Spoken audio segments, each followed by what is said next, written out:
안녕하세요. 책 읽어주는 에세일 강미경입니다. 탈주범 신창원, 대도 조세영 등의 변호를 맡으셨던 엄상익 변호사님의 흥미롭고 은혜로운 이야기, 나를 살린 한마디 한번 들어보세요. 내가 탈주범 신창원을 변호할 때 그에게 흥미로운 이야기를 들었다. 비가 쏟아지는 밤중에 다급히 쫓기던 그가 어느 다가구 주택의 열린 창문을 통해 안으로 들어갔다. 젊은 여성이 혼자 있었다. 대학원생이라는 그녀는 사냥꾼에게 쫓기는 짐승 같은 탈주범을 안심시키며 따뜻하게 대해주었다. 밥은 제대로 먹고 도망다니는 거예요? 된장찌개를 끓여 김치와 함께 밥상을 차려주었다. 얼음보다 차가운 세상에서 불안하게 도망다니던 탈주범의 마음에 감동이 왔다. 뭔가 보답을 하고 싶었다. 그녀에게 소원이 뭐냐고 물었다. 그녀가 말했다. 나는 고등학교 때 혼자 서울에 올라와서 대학원에 다니는 지금까지 안 해본 알바가 없어요. 내 소원은 돈방석에 한번 앉아보는 거예요. 신창원은 멀리 세워둔 차의 트렁크에 현금이 가득 든 가방이 있었다. 청담동 부잣집에 들어가 턴 돈이었다. 그는 잠시 밖으로 나가서 현찰이 가득 든 가방을 가지고 돌아왔다. 여기 돈 있어요. 받아요. 그녀가 돈가방을 받아 열어보더니 안에서 돈뭉치를 하나하나 꺼내 방바닥에 펼쳐놓았다. 그녀는 돈뭉치로 방석을 만들었다. 그리고는 그 위에 올라앉았다. 잠시 후 다시 일어나더니 돈다발을 다시 하나씩 가방에 집어넣고 돈가방을 탈주범에게 돌려주며 말했다. 돈방석에 앉아봤으니까 이제 됐어요. 이 돈 도로 가져가세요. 그리고 아저씨 이만 돌아가세요. 같이 사는 동생이 돌아올 시간이에요. 그리고 다시는 나쁜 짓 하지 마세요. 탈주범은 당황하여 더듬거리며 말했다. 그래도 밥 먹은 값을 치르고 싶은데요. 아니에요. 됐어요. 하나님이 내게 배고픈 사람에겐 밥을 먹이라고 해서 그런 거예요. 그녀의 대답이었다. 세상 사람들이 볼 수 없는 가난한 집구석에 천사가 있었다. 그녀는 하나님과 돈을 동시에 섬기지 않는 진실한 믿음의 사람이었다. 오래전 일이다. 짧은 머리가 유난히 깔끔하고 단정해 보이는 친구가 있어 어느 이발소에서 머리 손질을 하냐고 물었다. 그 친구의 소개로 노무현의 이발사였다는 그를 찾아가니 가게는 작고 소박했다. 70대 이발사 혼자 일하고 있었다. 내가 이발 의자에 앉았다. 콧수염을 기른 노인 이발사가 내 머리를 예리한 눈빛으로 이리저리 살폈다. 내가 물었다. 노무현 대통령의 머리를 깎아줬다면서요? 예, 그분이 대통령 되시기 전에 제가 오랜 세월 쭉 머리를 깎아드렸죠. 머리빨이 세고 엉망이었어요. 그걸 제가 깔끔하게 다듬어 드렸죠. 대통령이 되시더니 청와대에 들어오라고 연락이 오는 거예요. 안 갔어요. 제가 왜 갑니까? 이렇게 내 가게 하면서 죽을 때까지 자유롭게 이 일을 하는 거죠. 짧지만 그의 말에는 깊은 철학이 담겨 있었다. 대통령 이발사라는 명예보다 그는 소박한 자기 공간에서 누리는 자유와 마음의 평화를 선택한 것이다. 그가 가위와 빗을 집어들었다. 그는 온 신경을 집중해서 수술하는 의사처럼 내 머리털을 한 올 한 올 꼼꼼히 잘랐다. 요즘 다른 이발소에서 흔히 전기 바리깡으로 산소 벌초를 하듯 마구 죽죽 치는 모습이 아니었다. 꼼꼼하시네요. 이발이라는 건요, 단순하게 머리를 깎는 게 아닙니다. 만들어가는 거죠. 70대 노인 이발사에게서는 책이 아닌 몸으로 체득한 진리가 녹아 흘러나오고 있었다. 어떻게 이발 기술을 배우게 됐어요? 어려서 이발소에 취직한 이후로 최고의 이발사가 되자는 결심을 굳혔어요. 내 나이 70이 넘었는데 아마 나만큼 머리를 많이 깎아본 사람도 드물 거예요. 어느새 익숙한 그의 솜씨로 내 머리가 깔끔하고 보기 좋게 깎였다. 그가 커다란 컵에 비누 거품을 부걱부걱 만들더니 길다란 붓을 손에 들었다. 그가 붓에 면도 거품을 묻히고 잠시 화가처럼 신중한 자세를 취하더니 그림을 그리듯 내 뒤통수에 붓을 움직여 거품을 묻혔다. 묵직한 면도칼로 뒷목 아래 지저분하게 난 잔털을 과감하게 쓱쓱 밀어냈다. 장인 이발사는 면도를 끝낸 후 따뜻한 물에 적신 수건을 내 머리에 두르고는 한번 꽉 껴안았다. 이발이 끝났다. 그가 말했다. 일이 끝나고 시간이 나면 열심히 춤을 배웠어요. 그 덕에 마누라가 여러 해 전에 죽고 혼자 사는 지금도 일주일에 한 번쯤은 댁에 가서 스텝을 바른다니까요. 그럴 때면 정말 행복해요. 어느 날 그 이발소를 다시 찾아가 보니 문을 닫았다. 어떤 일을 하든지 영혼을 쏟아부어 하는 일은 숭고하며 그렇게 일하는 바로 그 자리가 거룩한 그만의 지성소일지 모른다. 평생 남의 눈에 띄지 않아도 정직하고 성실하게 천직을 수행하며 살다가 그 자리에서 조용히 눈을 감는 것이 아름다운 인생 마무리가 아닐까. 취미로 사주팔자를 공부한 친구가 있다. 모임에서 한 친구가 그에게 물었다. 국무총리를 지낸 우리 아버지가 여수 앞바다에 섬을 하나 사뒀는데 지금 그 앞에 골프장 건설 공사가 진행되고 있어. 이 기회에 그걸 팔아서 돈을 쓰고 싶은데 괜찮을까? 사주쟁이 친구가 말했다. 내가 사주를 공부해 보니까 말이야. 사람의 그릇 크기가 자기에게 들어오는 복을 소화시킬 수 있어야 해. 복이 소화가 안 되면 화로 변하는 거야. 로또 복권에 당첨된 대부분의 사람들이 불행해지는 게 바로 그런 이유지. 내가 아는 사람이 어느 날 갑자기 부동산 가격이 올라서 부자가 되더니 대학 총장까지 됐어. 엄청 좋아하더니만 몇 달 후에 갑자기 죽었어. 자기가 감당하기 힘든 복이 그릇에 담기면 그렇게 몸을 치게 돼. 복이 그릇 크기에 넘쳐서 화가 된 거지. 나도 재산이 많으면 몸이 아프게 되는 팔자야. 우리 아버지가 변호사로 국회의원을 했는데 땅을 많이 물려주셨어. 그 후 편하게 살 줄 알았더니 몸이 오랫동안 아프더라고. 그 과정에서 심심풀이로 사주 공부를 하게 되었지. 사람마다 하늘로부터 받은 운이 다 달라. 운이 오지 않았는데도 고집스럽게 그 길로 가면 망하게 돼 있어. 대통령 후보로 나섰던 문국현 씨가 그래. 대통령 팔자나 관운이 들어오는 팔자가 아닌데 대통령 후보로 나서면 돈을 까먹고 폭삭 주저앉게 되지. 정주영 회장도 김우중 회장도 대통령이 되려고 했지만 그릇이 안 되니까 그 후부터 내리막길을 걷게 된 거야. 그러자 다른 친구가 물었다. 그렇게 사주에 다 정해져 있다면 사람이 어떻게 살아야 해? 운명이 정해져 있더라도 주위에 자꾸만 선을 베풀면 복 담을 그릇이 점점 커져. 그래야만 많은 복을 받아들일 수 있지. 결국 사주쟁이의 말도 성경을 벗어나지 못했다.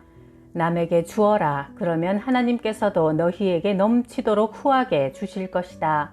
누가복음 6장 38절. 나는 아버지의 임종을 옆에서 지켰다.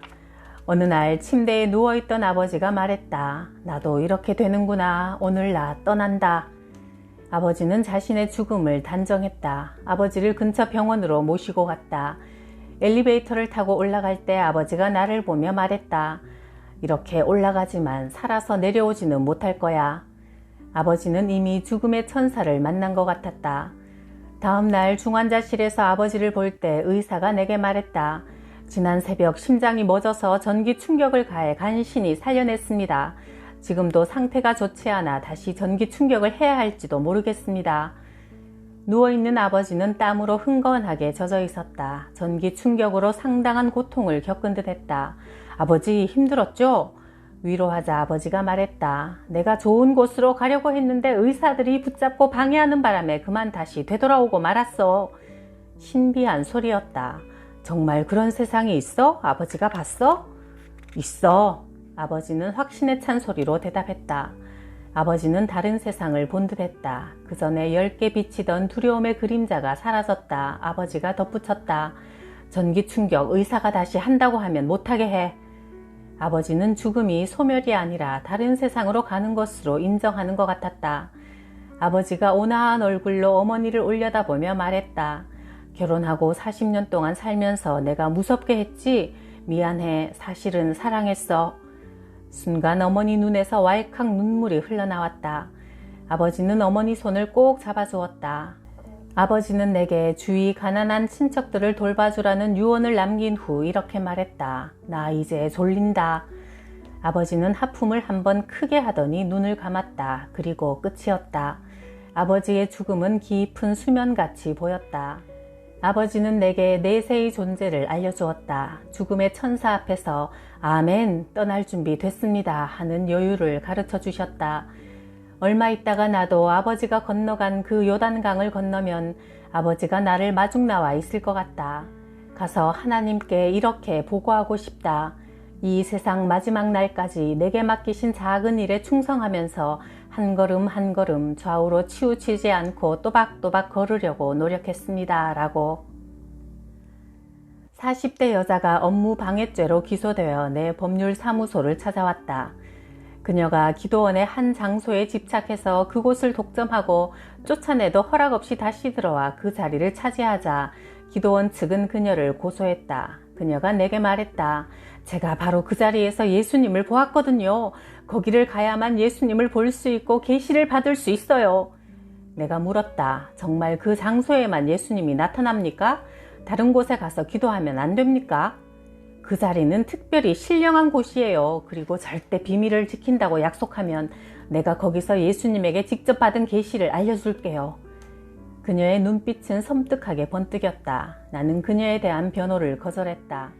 하나님이 세상에 오시는 통로가 특정한 한 장소에 국한되는 것은 아니라고 생각해서였다. 성경을 보면 하나님이 등장하는 장소는 다양하다. 광야의 떨기나무에 불로 나타나기도 하셨고 지성소의 언약궤 위에 내려오기도 하셨고 예언자들은 강가에서 전능한 존재를 만나기도 했다. 예수님은 살아계실 때 성전이 아니라 산, 들판 등 조용한 곳이라면 여러 곳에서 기도에 집중하셨다. 그러므로 어떤 장소에 특별히 집착하는 것은 비성경적인 미신적 행위다. 나도 한동안 특정 기도원에 계속 다니며 기도하고 많은 성직자들이 영적인 체험을 했다는 산에 바위로 가서 기도하기도 했다. 그러다가 100년 전에 살았던 믿음 깊은 한 노인이 남긴 글을 읽었다. 착하고 가난한 이가 추운 겨울에 물건을 파는 노점, 남편 병간호를 하는 아내가 엎드려 기도하는 병실, 그곳이 하나님이 임재하시는 지성소 아닌가? 나는 요즘 새벽에 내 아파트의 작은 골방에서 기도한다. 그러면 성령이 마음속에 아침 이슬같이 맺히는 느낌이다. 혼잡한 지하철 안에서도 기도한다. 그럴 때면 주님이 슬며시 옆에 서 계신 것 같다. 법정에서 변호를 하기 직전에도 기도한다. 내 마음 문만 활짝 열어놓으면 언제 어디서든 성령님은 바로 오시는 것 같다. 이제 나는 특정한 장소나 화려하게 꾸민 예배당에 집착하지 않는다. 내가 조용히 기도에 집중하는 그곳이 거룩한 곳이기 때문이다. 변호사를 하면서 죄 지은 사람들을 무수히 만나다 보면 사람은 악령에 의해 무선 조종을 당하는 로봇 같다는 생각이 들 때가 있다. 살인과 강간을 여러 번 한 흉악범이 있었다. 겉으로는 마음씨 고운 아저씨처럼 착하게 생겼다. 평소에는 이웃의 일도 잘 도와주고 아내도 사랑했다. 그러나 그는 가끔 밤에 오토바이를 타고 다니며 악마로 변했다. 구치소에서 만난 그가 이런 말을 했다. 어떤 날 하늘에서 쇳소리가 들리는데 그럴 때면 나 자신을 주체할 수가 없어요. 밖으로 나가 범죄를 저지르게 돼요. 골목길에 혼자 걸어가는 사람을 아무 이유도 없이 벽돌로 뒤통수를 쳐서 죽인 적도 있는데 그냥 기분이 나빠서 죽인 거예요. 나는 그에게 악령이 든 것밖에는 다른 해석을 할 수 없었다. 시리아 난민촌에서 전쟁 고아들을 키우며 살고 있는 어떤 남자를 만난 적이 있다. 그는 20대 말에 어느 날 길을 가다가 신비한 체험을 했다. 갑자기 어떤 영이 몸 안으로 쑥 들어와 길바닥에 쓰러져 몇 시간을 몸부림쳤단다. 레슬링 선수 출신으로 깡패 노릇을 하며 불량하게 살던 그는 갑자기 사람이 변했다. 신학대학을 가서 목사 안수를 받은 후 유대 광야로 와서 평생 기도하며 성경 보는 삶을 살고 있다. 그가 말했다. 무당에게 악령이 씌우면 작두를 타듯이 저는 감사하게도 그날 성령에 씌었어요. 그리고 그 성령의 지시에 따라 인생길을 걸어왔죠. 내가 그와 함께 몇 주간을 보낼 때 작은 기적을 목격했다. 그가 나를 데리고 요르단 난민촌 안에 있는 유엔 구호기구 사무실로 갔다. 50대 백인 남자가 책상 앞에 앉아 있었다. 내 동행자가 더듬거리는 영어로 말했다. 여기 난민촌에서 일할 테니 사무실을 하나 내주시오. 그가 당연한 권리처럼 태연하게 말하자 백인 남자가 대답했다. 어느 나라 어느 단체인지 증빙 서류를 마련해 신청하시오. 그러자 동행자가 나를 보며 이렇게 말했다. 지금 성령님이 내게 말씀하시기를 다시 한번 똑같이 말하면 이 백인 남자가 사무실을 제공할 거라고 하시네요.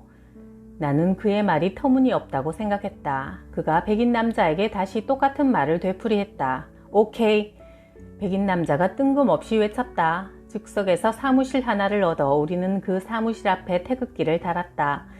7년이 흐른 지금 난민촌 안에 아이들을 가르치는 큰 학교가 운영되고 있고 그가 교장이다. 성경을 여러 번 읽다 보면 명료한 사실이 발견된다. 악령이 들어간 인간이 있고 성령이 들어간 인간이 있다. 예수님은 2000년 전 십자가 위에서 죽었지만 부활하셔서 지금도 살아있는 영으로 우리에게 들어와 우리의 마음과 행동을 다스리신다.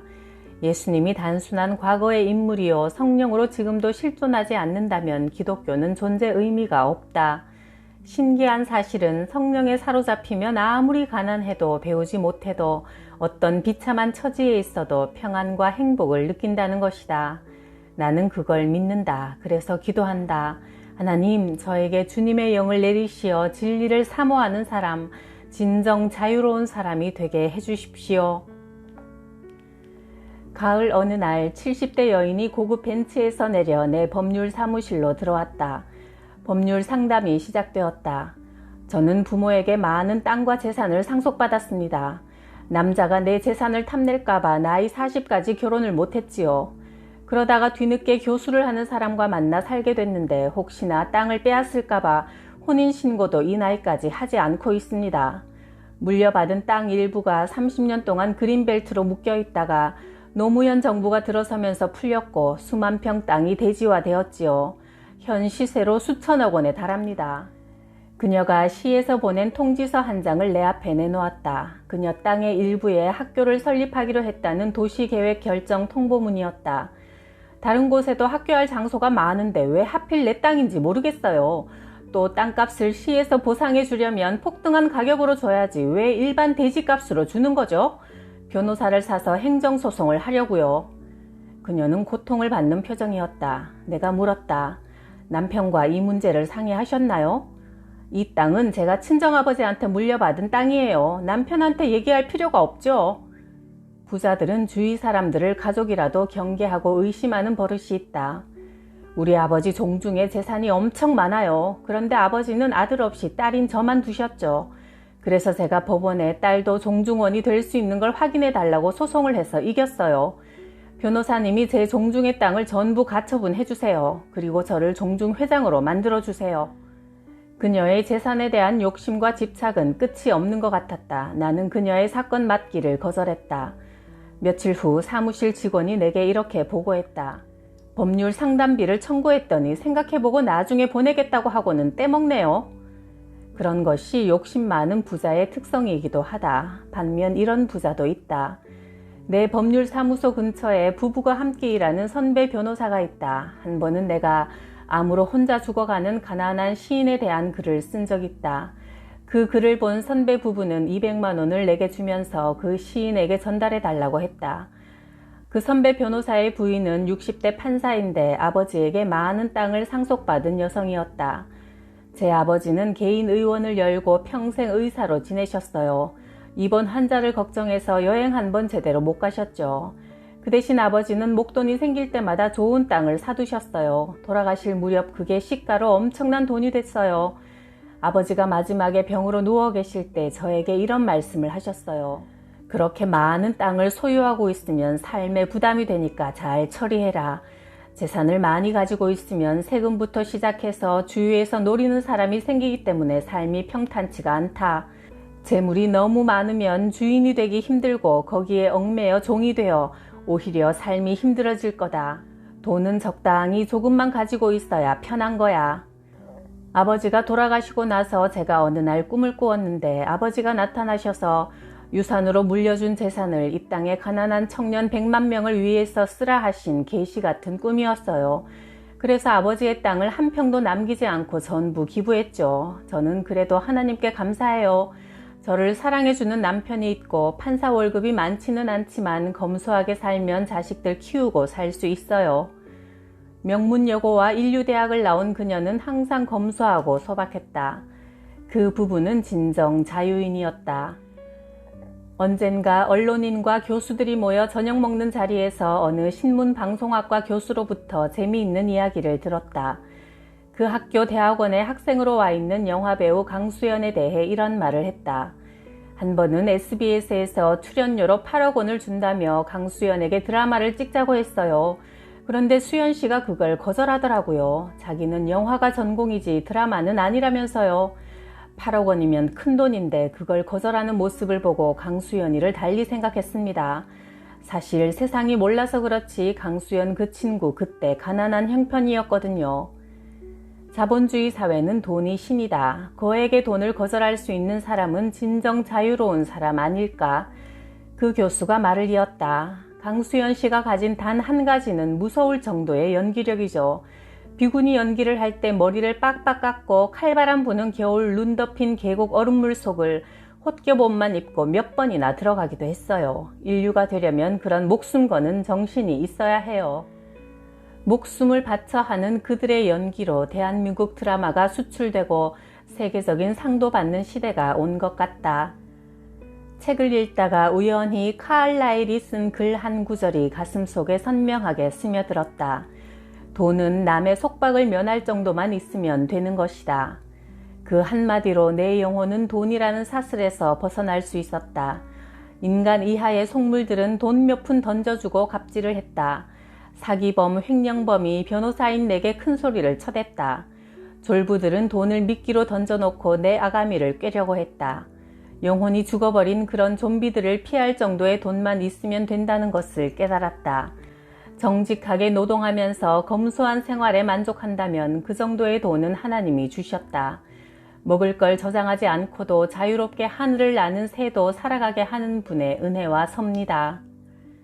2011년 9월 54세 나이에 교통사고로 죽은 김우수 씨는 철가방을 들고 오토바이를 타며 짜장면을 배달하는 중국 음식점 배달원이었다. 그가 사는 곳은 한 평짜리 고시원 쪽방이었고 받는 월급은 70만 원이었다. 그런데도 그는 부모 없는 아이들 몇 명에게 매달 10만 원씩 보내주었다. 그는 이런 말을 했다.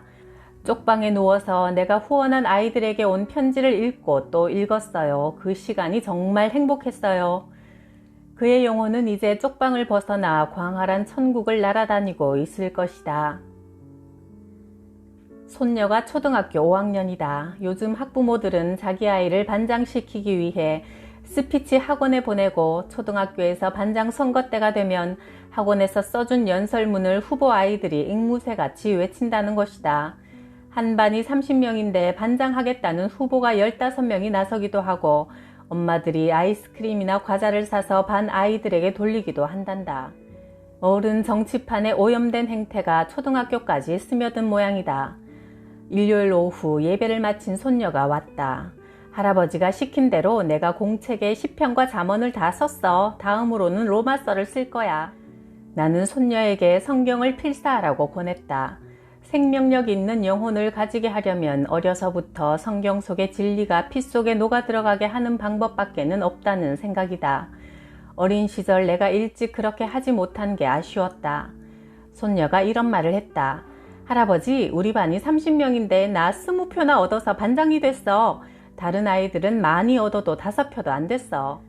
손녀는 엄청난 지지를 얻은 셈이었다. 그 원인이 궁금했다. 손녀는 별로 말이 없는 성격으로 남들 앞에 서기보다 뒤에 숨는 수줍음 많은 아이였다. 어떻게 그렇게 많은 표를 얻었지?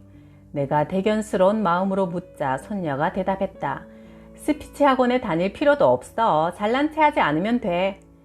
손녀의 한마디에서 본질을 느꼈다. 사람들의 마음은 겸손한 사람에게로 흐른다. 하나님은 겸손한 그릇에 은혜를 가득 담아주신다. 손녀는 그걸 직관적으로 벌써 깨달은 것 같다. 너는 반장 후보로 어떤 공약을 내세웠어? 필요할 때 도움이 되는 친구, 진정한 친구가 되겠습니다. 라고 했어. 어린 손녀에게서 의외로 마음의 깊이를 느꼈다. 그렇게 공약해도 여자니까 남자아이들 표는 얻기 힘들었을 텐데 어떻게 했어? 어렵지 않아, 할아버지. 남자아이들이 농구할 때 같이 해줬어. 그리고 여자아이들 중에는 내가 필요할 때 도와주겠다고 하니까 쓰레기 갖다 버리라고 시키는 애도 있었어. 참고 그렇게 해줬어. 성경 속에 축적된 하나님의 지혜가 손녀가 성경을 쓰는 행위를 통해 영혼 속으로 들어간 것 같다. 진정한 교육은 수천 년의 검증을 통해 내려온 성경 공부에 있지 않을까? 매일 기도에 힘써서 성령 충만하여 천국을 준비하며 살아야겠습니다. 구독, 좋아요, 댓글로 따뜻하게 응원해 주셔서 감사해요.